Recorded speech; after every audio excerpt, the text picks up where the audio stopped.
SC కులాల reservation వర్గీకరణకు సంబంధించి సుప్రీంకోర్టు ఇచ్చిన తీర్పును వ్యతిరేకిస్తూ ఈ నెల 7వ తేదీన సుప్రీంకోర్టు రివ్యూ పిటిషన్ వేయడం జరిగిందని మానమానవ వ్యవస్థాపకులు మల్లెల వెంకట్రావు తెలిపారు. స్థానిక ఒంగోలులోని అంబేద్కర్ లైబ్రరీ వద్ద ఏర్పాటు చేసిన మీడియా సమావేశంలో పాల్గొని మాట్లాడారు. ఈ కార్యక్రమంలో దళిత సంఘాల ఐక్యవేదిక జాతీయ అధ్యక్షుడు చప్పిడి వెంకట ఆనందమాదిగా తదితరులు ఉన్నారు. అదే జగన్మోహన్ రెడ్డి పేరు తీసేసి అన్ని సంఘాలు వ్యతిరేకించారు. చాలా సంఘాలు ఆవిష్కర్త పేరు ఎక్కడైనా అది అక్కడ ఉంటారు.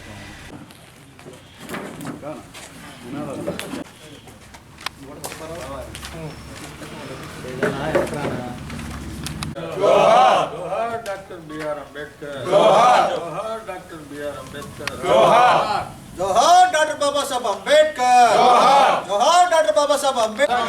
వ్యతిరేకించండి సుప్రీం కోర్టు వర్గీకరణపై ఇచ్చిన తీర్పును, వ్యతిరేకించండి ఎస్సీ వర్గీకరణపై సుప్రీం కోర్టు ఇచ్చిన తీర్పును.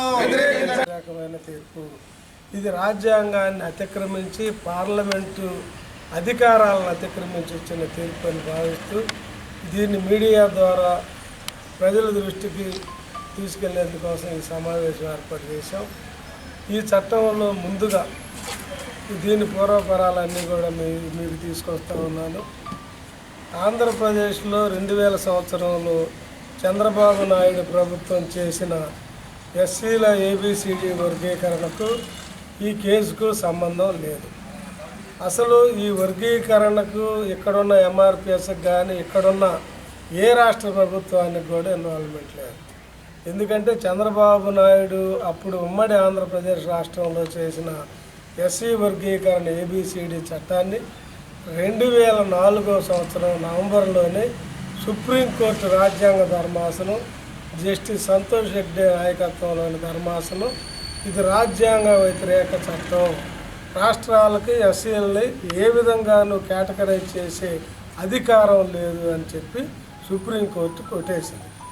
ఆ కొట్టేసిన తర్వాత అప్పుడున్న ప్రభుత్వం కానీ ఆ తర్వాత ప్రభుత్వాలు కానీ అప్పుడున్న ఎంఆర్పిఎస్ సంఘాలు కానీ మాదిగ ఉద్యోగులు ఎవరు కూడా ఆ సంతోష్ హెగ్డే ఏబిసిడి వర్గీకరణ కొట్టివేయబడ్డ చట్టాన్ని ఛాలెంజ్ చేయలేదు, మరలా రివ్యూ అడగలేదు. సరే, తర్వాత ఈ చట్టం తర్వాత అట్ ది సేమ్ టైం పంజాబ్లో కూడా 1980 నుండి ఒక వర్గీకరణ అమలవుతూ ఉంది. అది అక్కడ దాదాపుగా 32% ఎస్సీలు ఉన్నారు. వాళ్ళల్లో బాగా వెనకబడి ఉన్న వాళ్ళు వాల్మీకిలు, మజ్బీ సిక్కులు అనే 2 ఎస్సీ కులాలు. వాళ్ళు వెనకబడి ఉన్నారు, వాళ్ళు ఎంతో కొంత ముందుకు తీసుకురావాలనే ఉద్దేశంతో అక్కడున్న పంజాబ్లో ఉన్న ప్రభుత్వం మజ్బీ సిక్కులు, వాల్మీకిలు ఉన్న దగ్గర 50% అవకాశాలు వాళ్ళకి ఇవ్వండి అని ఒక గవర్నమెంట్ ఆర్డర్ ఇచ్చింది. అది అమలవుతూ ఉండగా అది అక్కడ హైకోర్టులో ఆ కేసు రన్ అవుతూ ఉంది. 2004లో సుప్రీంకోర్టు ఈవీ చెన్నయ్య కేసులో ఇచ్చిన జడ్జిమెంట్ ప్రకారం రాష్ట్రాలకు ఎలాంటి వర్గీకరణ చేసే అధికారం లేదు అని చెప్పి పంజాబ్లో అమలవుతున్న చట్టాన్ని కూడా కొట్టేశారు. అప్పుడు పంజాబ్లో ఉన్న ప్రభుత్వము అక్కడున్న వాల్మీకులు, మజ్బీ సిక్కులు పంజాబ్ హైకోర్టుకు వెళ్ళారు. పంజాబ్ హైకోర్టులో ఆ జీవోలు 2011లో ఇది ఈవీ చెన్నయ్య కేసులో జడ్జిమెంట్లో సుప్రీంకోర్టు 5 రాజ్యాంగ ధర్మాసనం న్యాయమూర్తులు వద్దని చెప్పింది కాబట్టి అమలు చేయమని చెప్పి పంజాబ్ హైకోర్టు కూడా 2011లో అక్కడ అమలు అవుతున్న ఈ వాల్మీకిలు, మజ్బీ సిక్కుల గవర్నమెంట్ ఆర్డర్ని కొట్టేసింది. అప్పుడు 2011లో పంజాబ్ గవర్నమెంటు మరియు వాల్మీకిలు, మజ్బీ సిక్కులు సుప్రీంకోర్టుకి అప్పీల్కి వెళ్ళారు. సుప్రీంకోర్టు అప్పీలు దాన్ని 2020లో జస్టిస్ అరుణ్ మిశ్రా బెంచ్ 5 న్యాయమూర్తుల బెంచ్ విచారించి ఈ కేసులో రాష్ట్రాలకి వర్గీకరణ చేసే అధికారం ఉంది. ఆర్టికల్ 16(4) ప్రకారం ఎస్సీలు, ఎస్టీలు, బీసీలకు సంబంధించిన సామాజిక, ఆర్థిక, విద్యా, ఉద్యోగ అవకాశాల్లో తగిన చర్యలు తీసుకునే అధికారం ఆయా రాష్ట్ర ప్రభుత్వాలకు ఆర్టికల్ 16(4) ఇస్తుంది. కాబట్టి మేము ఈ తీర్పు రాష్ట్రాలకు అధికారం ఉందని తీర్పిస్తూ, అయితే 2004లో ఈవీ చెన్నయ్య కేసులో జస్టిస్ సంతోష్ హెగ్డే 5 జస్టిసుల ధర్మాసనం వర్గీకరణ చెల్లదు, రాష్ట్రాలకు అధికారం లేదని ఇచ్చింది. కాబట్టి దీన్ని 7 జడ్జీల బెంచ్ విచారణ చేయాలి అని ఆ జడ్జిమెంట్లు 2020లో రాశారు. అప్పుడు జస్టిస్ ఎన్వి రమణ చీఫ్ జస్టిస్గా ఉన్న టైంలో ఎంఆర్పిఎస్ కూడా ఇంప్లీడ్ పిటిషన్ వేసింది, మమ్మల్ని కూడా విచారించండి, అలౌ చేయండి అని. అట్లా ఎంఆర్పిఎస్ సుప్రీంకోర్టులో పంజాబ్ కేసుకు సంబంధించిన దానిలో రివ్యూ పిటిషన్లో ఇంప్లీడ్ పిటిషన్ వేశారు తప్ప ఇప్పుడు అది వాస్తవం. ఈ కేసుని సుప్రీంకోర్టు రాజ్యాంగ ధర్మాసనం 7 జస్టిస్లు ఫిబ్రవరి నెలలో విచారించి తీర్పు రిజర్వ్ చేశారు. అయితే తీర్పు వచ్చాక కానీ ఇక్కడ ఎన్నికల తీర్పు రిజర్వ్ అయ్యాక వాద ప్రతివాదనలు అయ్యాక ఇక్కడ ఎన్నికల నోటిఫికేషన్ వచ్చి చంద్రబాబు నాయుడు గెలిచారు. తీర్పు రాకముందే చంద్రబాబు నాయుడు జిల్లాల వారీ వర్గీకరణ చేస్తానని ప్రకటించారు. ఆ మేరకు తీర్పు అనుకూలంగా వచ్చింది కాబట్టి ఇప్పుడు ఆ తీర్పు మేమే చేసామని అటు ఎంఆర్పిఎస్ నాయకత్వం ఇటు టీడీపీ అధిష్టానం కూడా గాలిలో పేలపిండి కొట్టుకెళ్తుంటే కృష్ణార్పణం అన్నట్టు వీళ్ళకి సంబంధం లేదు. పంజాబ్ కేసు అది, వీళ్ళు కానీ వాళ్ళు కానీ అధికారంలో ఉన్నప్పుడు రివ్యూకి వెళ్ళలేదు. ఆ జడ్జిమెంట్ ఇచ్చిన దానికి వీళ్ళు తమ సొంత కేసుగా దీన్ని ఆ మీద ఆర్గ్యుమెంట్ చేసినట్టు ఎన్వి రమణతో ఒక ఫోటో దిగి, మోడీతో ఒక ఫోటో దిగి, చంద్రబాబు నాయుడుతో ఒక ఫోటో, అంటే సుప్రీంకోర్టు మీద భారత ప్రజలకి ప్రపంచంలో ఉన్న ప్రజలకు కూడా అత్యున్నత న్యాయస్థాన ధర్మానం మీద జస్టిస్ ఎన్వి రమణ బ్రోకర్ పనిచేస్తున్నాడు అక్కడ ఢిల్లీలో ఉండి. మోడీ ప్రధానమంత్రిగా కాకుండా సుప్రీంకోర్టు జడ్జీలను లాబింగ్ చేసి రాజ్యాంగ వ్యతిరేక తీర్పులు తెస్తున్నాడు అనే ఒక దీన్ని నిజం చేసేందుకోసం ప్రయత్నిస్తున్నట్టుగా ఎంఆర్పిఎస్ వాళ్ళ పోకడలు చంద్రబాబు నాయుడు మాటలు ఉన్నాయి. ఎందుకంటే కేసుకి వీళ్ళకి సంబంధం లేని దాన్ని ఎవడో పుట్టిన బిడ్డకి తండ్రి నేనని చెప్పుకునే నీచమైన దిగజారుడు రాజకీయాలు వీళ్ళు చేస్తూ ఉన్నారు. ఇది ఈ కేసు మొత్తానికి సంబంధించిన అంశం. ఇప్పుడు సుప్రీంకోర్టు అసలు ఏం చెప్పింది? సుప్రీంకోర్టు కూడా ఇది ఒక మతి చెడిన ఇది జడ్జిమెంట్ అనరు దీన్ని. నేనైతే ఇది టిష్యూ పేపర్ జడ్జిమెంట్ అని చెప్తాను. అందుకు కూడా పనికిరాదు. ఈ కేసులో అప్పీల్ ఏంటి, రివ్యూ అడిగింది ఏంటి, వాళ్ళు అప్పీల్ ఎందుకు వెళ్ళారు? వర్గీకరణ చేసుకోవచ్చా లేదా మా రాష్ట్రంలో, మేము ఎట్లా చేస్తా ఉన్నాం, ఇది 50% అవకాశాలు వాళ్ళకి ఇచ్చాం, అది న్యాయబద్ధమైంది, రివ్యూ చేయండి అని వెళ్ళారు. ఆంధ్రప్రదేశ్ కేసు ఏంటి? ABCD, ఇది కులాలని 60 కులాలని 4 గ్రూపులుగా విభజించే చట్టం ఇది. ఈ 2 వేరు అంశాలు, వేరు కేసులు. దీనికి జడ్జిమెంట్ ఇస్తూ అసలు ఈ 2 ఎస్సీ వర్గాలకు సంబంధించని క్రీమీ లేయర్ని అప్లై చేసి ఇక్కడ రాష్ట్రాలకు అధికారం ఉందని ఇందిరా సహాని జడ్జిమెంట్ తీసుకొచ్చి దాని ప్రకారం రాష్ట్రాలకి క్రీమీ లేయరు చేయాలా ఎస్సీ ఎస్టీలు అని చెప్తాను సుప్రీంకోర్టు. అసలు ఆ ఇందిరా సహాని జడ్జిమెంట్లోనే ఆ బెంచ్లో ఒకరైన జస్టిస్ పి జీవన్ రెడ్డి గారు ఇది కేవలం క్రీమీ లేయర్ అనేది ఇది బీసీలకు సంబంధించింది మాత్రమే, వెనకబడిన తరగతులలో షెడ్యూల్ ఆర్టికల్ 16(4)లో షెడ్యూల్ కులాలు, షెడ్యూల్ తెగలు మరియు వెనకబడిన తరగతులు ఉన్నా ఇది కేవలం వెనకబడిన తరగతులకు మాత్రమే వర్తించే తీర్పు తప్ప ఆర్టికల్ 16(4)లో ఉన్న ఎస్సీలు ఎస్టీలకు వర్తించదు అని చెప్పి ఆ జడ్జిమెంట్లోనే రాశాడు ఆయన. ఈ ఆర్టికల్ 16(4) అడ్డం పెట్టి అది ఎప్పుడు వచ్చింది? రాజ్యాంగ పుట్టుక నాటికి రాజ్యాంగంలో ఎస్సీలకి 1935 ఇండియన్ యాక్ట్ నుంచి రిజర్వేషన్లు వచ్చినాయి. మొదటి 2 రౌండ్ టేబుల్ కాన్ఫరెన్స్ నాటి నుండి రిజర్వేషన్లు ఉన్నాయి. మరి బీసీలకి ఎప్పుడు రిజర్వేషన్లు వచ్చినాయి? 1992లో మండల్ కమిషన్ వచ్చాక బీసీలకు వచ్చింది. ఇక్కడేమో 1935 నుండి ఎస్సీ ఎస్టీ రిజర్వేషన్లు కేంద్రం గుర్తించి చేసిన రిజర్వేషన్లు ఐడెంటిఫై చేసింది కేంద్రం. పంజాబ్లో ఈ కులాలు, హర్యానాలో ఈ కులాలు, రాజస్థాన్లో ఈ కులాలు, ఆంధ్రాలో ఈ కులాలు, చెన్నై తమిళనాడు ఈ కులాలు అని భారతదేశంలో ఉన్న అప్పుడున్న రాష్ట్రాల్లో ఉన్న కులాలన్నింటినీ నోటిఫై చేసింది కేంద్ర ప్రభుత్వం. మరి బీసీఎల్ని ఐడెంటిఫై చేసేది ఎవరు? వీళ్ళని గుర్తించింది ఎవరు? ఆయా రాష్ట్ర ప్రభుత్వాలు. ఆయా రాష్ట్ర ప్రభుత్వాల మండల్ కమిషన్ నాటికి బీసీలు 52% జనాభా ఉంటే ఏ విధంగా బీసీ కోటా కొట్టేయాలి, బీసీలకి 52% రిజర్వేషన్ ఇస్తే ఏ విధంగా మన అగ్రకులాలు నష్టపోతాయనే దురుద్దేశంతో సుప్రీంకోర్టు చేత రిజర్వేషన్లు 50% మించకూడదని రూలింగ్ ఇప్పించి వాళ్ళని 27% పరిమితం చేసి 25% కోత విధించి బీసీ రిజర్వేషన్లలో క్రీమీ లేయర్ పేరుతో లాగేసి ఇప్పటికీ ఈ దేశంలో ఉన్న అగ్రకులాలు బీసీల 25% రిజర్వేషన్ని దోచుకు తినడం కోసం ఇంద్రసహాని జడ్జిమెంట్ వచ్చింది. ఇది చారిత్రక వాస్తవం, రాజ్యాంగ వాస్తవం. ఆర్టికల్ 16(4)లో ఎస్సీలు ఎస్టీలు మరియు వెనకబడిన తరగతులు కలిసి ఉన్న ఎస్సీ ఎస్టీలకు 16(4) కంటే ముందున్నారు కాబట్టి వీళ్ళకి రిజర్వేషన్లు డ్రాఫ్ట్ ఆర్టికల్ 292 ఇప్పుడు ప్రజెంట్ ఆర్టికల్ 335 ద్వారా ఈ రిజర్వేషన్లు వచ్చినాయి కాబట్టి రాష్ట్రాలకు ఎలాంటి చర్యలు తీసుకునేది లేదు. ఇది కేవలం పార్లమెంటు మాత్రమే చేయాలా. ఇది ఆర్టికల్ 341, 342కి సంబంధించిన అంశం అని చెప్పి స్పష్టంగా చెప్పారు. ఆర్టికల్ 341 ప్రకారం కూడా ఏంటి, రాష్ట్రాల కులాలను ఐడెంటిఫై చేస్తాయి, పార్లమెంటు దాన్ని కలపటం కానీ తీసివేయటం కానీ చేస్తుంది తప్ప ABCD అని చేసే అధికారం కూడా పార్లమెంటుకి లేదు. తీసేయటం లేదా కలపటం వరకు.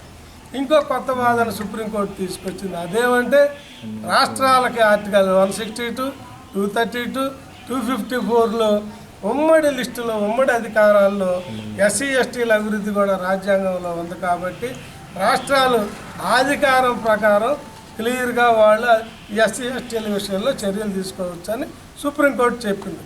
అయితే మా వాదన ఏంటంటే రాజ్యాంగమే చెప్తుంది. ఆర్టికల్ 162 కానీ 73 కానీ 254 కానీ 232లో కానీ ఉమ్మడి అధికారాలు ఉన్నా ఎస్సీ ఎస్టీల వివాదం వచ్చినప్పుడు పార్లమెంటే అధికారాలే కేంద్ర ప్రభుత్వ కార్యనిర్వహణ అధికారాన్ని మాత్రమే వివాదం వచ్చినప్పుడు రాష్ట్ర ప్రభుత్వాలు అనుసరించాలా, అంగీకరించాలా అని చెప్పి రాజ్యాంగం చెప్తా ఉంది. అదే ఆర్టికల్. అంటే ఇది ఎట్లా చూసినా ఏ రాష్ట్ర ప్రభుత్వానికి అధికారం లేదు, సుప్రీంకోర్టుకి అధికారం. సుప్రీంకోర్టు ఇచ్చిన జడ్జిమెంట్ అంత దుర్మార్గం ఏంటంటే ఎంపెరికల్ డేటా తీయండి మీరు.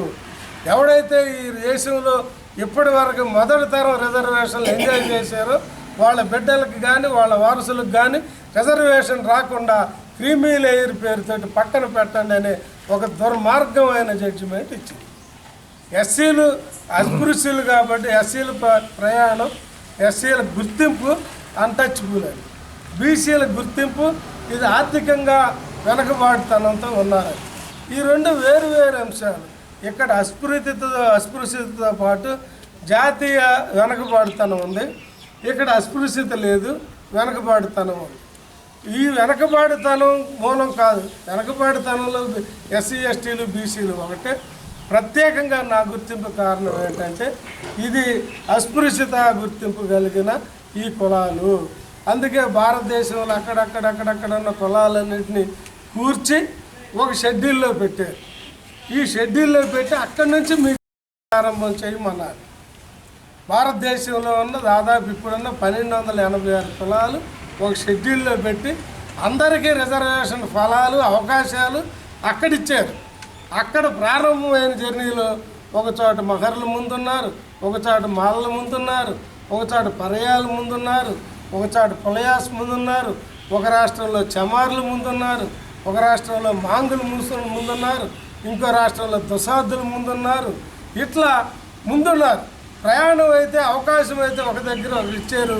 ఆ క్రైటీరియాని, ఆ పోటీని అందుకోలేని కులాల్లో కొంతమంది వెనకపడ్డారు. దాన్ని సాకుగా చూపి మాలలు తిన్నారు, మహర్లు తిన్నారు, చమర్లు తిన్నారనే కుంటి సాగులు చెప్పే సుప్రీంకోర్టు ఈరోజు ఎంత నిస్సిగ్గైన జడ్జిమెంట్ అంటే ఇది 50 కుటుంబాల వాళ్ళు భారతదేశంలో ఉన్న సుప్రీంకోర్టు హైకోర్టుల్లో 80% చీఫ్ జస్టిసులుగా ఉన్నారు.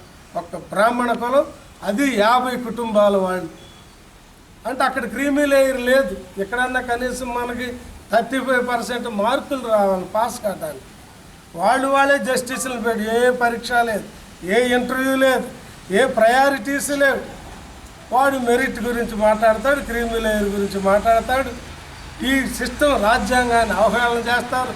అందుకే ఈ దుర్మార్గులు ఉన్నారని, ఈ నీచ మనస్తత్వం ఉన్న రాజకీయ నాయకులు ఉన్నారని ఎస్సీ ఎస్టీల అంశంలో స్థానిక రాజకీయ పార్టీలకి అంబేద్కర్ రాజ్యాంగ పరిషత్తులు వదలలేదు. అది చర్చకు వచ్చినప్పుడు 16/4 చర్చకు వచ్చినప్పుడు 340, 341, 342 డిబేట్కి వచ్చినప్పుడు క్లియర్గా చెప్పాడు. ఎస్సీ ఎస్టీల అంశంలో ఏ రాష్ట్ర ప్రభుత్వాలకి రాజకీయ పార్టీలకి అధికారం లేదు. పార్లమెంట్ అయినా, రాష్ట్రపతి అయినా, సుప్రీంకోర్టుకైనా సుప్రీం రాజ్యాంగమే. ఈ రాజ్యాంగం ఫైనల్గా చెప్పిందే అది ఆచరించి దాన్ని అనుసరించి జడ్జిమెంట్లు ఇవ్వాల్సిందే. మీ ఎవరికి అధికారం లేదు. ఈ రాజకీయ పార్టీలకి వీళ్ళు దురుద్దేశంతో, కులాహంకారంతో, అగ్రకుల అహంకారంతో, మతోన్మాదంతో నా ప్రజలకు ఇచ్చిన రాజ్యాంగ హక్కులు, రక్షణలు, భద్రతలు నిర్వీర్యం చేస్తారు. కాబట్టి వీటిని మేము రాజ్యాంగంగానే కట్టడి చేస్తా ఉన్నాను. ఎస్సీ ఎస్టీలు వేరు, బీసీలు, ఈడబ్ల్యూఎస్ వాళ్ళు వేరు అని క్లియర్గా రాజ్యాంగ పరిషత్తులో చెప్పారు. ఆర్టికల్ 1935 తర్వాత 47 రాజ్యాంగ నిర్మాణం అప్పుడు మైనారిటీస్ కమిషన్, మరి ఈరోజు బీజేపీ ఆరాధ్య దేవుడు సర్దార్ వల్లభాయ్ పటేల్ ఆ డ్రాఫ్ట్ కమిటీలో మైనారిటీస్ సబ్ కమిటీకి చైర్మన్గా ఉన్నారు. ఆయన అప్పటికి ఉన్న మైనారిటీ రిజర్వేషన్లు ఎస్సీ ఎస్టీలు, ముస్లింలు, క్రిస్టియన్లు, ఆంగ్లో ఇండియన్లు, పార్సీలు, సిక్కులు, ఇండియన్ క్రిస్టియన్స్ ఉన్నారు. అయితే వాళ్ళందరినీ తీసివేసి పటేల్ ఆ రోజు రాజ్యాంగ ఫైనల్ డ్రాఫ్ట్లో ఇప్పుడున్న రాజ్యాంగంలో మైనారిటీ రిజర్వేషన్లు అనే పదం తొలగించి దాన్ని ఎస్సీ ఎస్టీ రిజర్వేషన్లుగా పొందుపరిచి అది క్లెయిమ్గా పెట్టారు. ఆర్టికల్ 335లో క్లెయిమ్ అంటే యజమానులు మేము. ఆర్టికల్ చెబుతుంది. ఈ ఆర్టికల్ ప్రకారం ఎస్సీ ఎస్టీలు సర్వీసులు పోస్టుల్లో, కేంద్ర రాష్ట్ర సర్వీసులు పోస్టుల్లో యాజమాన్య హక్కు, అది వాళ్ళ క్లెయిము. ఎవడి దయా దాక్షిణ్యం కాదు. కేంద్ర ప్రభుత్వం, రాష్ట్ర ప్రభుత్వం ఇచ్చేది కాదు. ఈ 22% మా క్లెయిమ్. అది రాజ్యాంగం చెప్తుంది. రాజ్యాంగం ఆదేశించింది, నా రాజ్యాంగం నిర్దేశించింది. అది మా హక్కు, భిక్ష కాదని అంబేద్కర్ ఆర్టికల్ 335 చెప్తుంది. దానికి కంకణబద్దులై ఉండాలని ఎప్పటికైనా సుప్రీంకోర్టు రాజ్యాంగ విలువలు కాపాడాలి. వ్యక్తిగతమైన తమకున్న మానసికంగా అంబేద్కర్ పట్ల, దళితుల పట్ల ఉన్న మానసికమైన వ్యతిరేకతని తీర్పుల్లో మీరు చెప్పొద్దని రాజ్యాంగాన్ని కాపాడాల్సిన సుప్రీంకోర్టు అనేక అంశాల్లో రాజ్యాంగ వ్యతిరేక తీర్పులు ఇచ్చింది. ఈ తీర్పు వాటన్నిటికంటే చెత్త తీర్పు అని మేము ప్రకటిస్తూ ఉన్నాం. ఇకనైనా కళ్ళు తెరిచి రాజ్యాంగం చెప్పిన ఆదేశాలను ధిక్కరించకుండా, సుప్రీంకోర్టు తాము సుప్రీం అని భావించకుండా ఇట్లాంటి రాజ్యాంగ వ్యతిరేక తీర్పుల్ని రద్దు చేయాలని కోరుతూ ఇక్కడ చంద్రబాబు నాయుడు గారు అత్యుత్సాహం ప్రదర్శిస్తూ ఉన్నాడు. మీకు జడ్జిమెంట్ ఏదైతే చెప్పిందో ముందు ఆ డేటా తీయాలి. నీకు సంబంధం లేదు ఈ జడ్జిమెంట్లు. నువ్వు పైరవీకారుడివేమో, బ్రోకర్వేమో. రిటైర్డ్ జస్టిస్ ఎన్వి రామన్ అక్కడ పెట్టి బ్రోకరేజ్ పనులు చేస్తున్నామో మాకు తెలియదు. కానీ అట్లాంటిది ఏమైనా చేస్తే మానుకో దయచేసి. ఎప్పటికైనా మీరు ఈ అంశాన్ని ముట్టుకుంటే చరిత్రహీనులు అవుతారని హెచ్చరిస్తా ఉన్నా.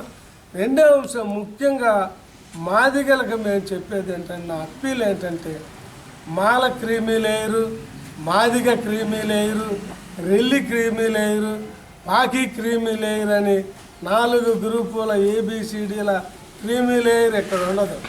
క్రీమీ లేయర్ అంటే Madiga attender, Mala attender, Relli attender, Paki attender, Madiga Das attender, Maladas attender, ఆ కలెక్టర్లు, వాళ్ళ ఎమ్మెల్యేలు, ఎంపీలు అటెండర్ స్థాయి నుంచి ₹1,00,000 జీతం పైన ఉన్న వాళ్ళ కుటుంబాలన్నీ రిజర్వేషన్కు దూరం అవుతాయి. తీసి పక్కన పడేస్తారు.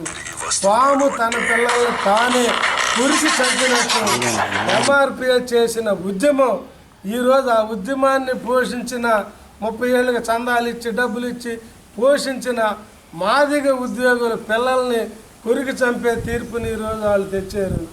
మాకు నష్టాలకి కష్టాలకి మేము అలవాటే. ఎకనైనా మీరు ఆ దృష్టిని మాని మీ బిడ్డల భవిష్యత్తు కోసం మాదిగ ఉద్యోగులారా, మీ మాదిగ లాయర్ల చేత జడ్జిమెంటు పూర్తి పాఠం ఒకసారి చదువుకోండి. అప్పుడే మీరు చంద్రబాబు నాయుడు ఫోటో మీద, ఎంఆర్పిఎస్ నాయకుడి ఫోటోల మీద పాల బదులు పేడ నీళ్లతో మీరే, చెప్పులతో మీరే తిరిగి కొడతారు. మీ బిడ్డల భవిష్యత్తు దండం పెట్టి చెప్తా ఉన్నాం. మీ బిడ్డల రిజర్వేషన్ల ఫలాలు నాశనం చేయొద్దు. మీ బిడ్డలకి నీ ఆస్తిలో హక్కు లేదేమో కానీ నీ బిడ్డలకు రిజర్వేషన్ వద్దనే హక్కు నీకు లేదు, ఏ ఎస్సీ కులానికి లేదు. ఎందుకంటే ఇది ఈ మాలైన కులంలో, మాది కులంలో పుట్టగానే ఆ పుట్టుకతో వచ్చే రిజర్వేషన్ ఇది.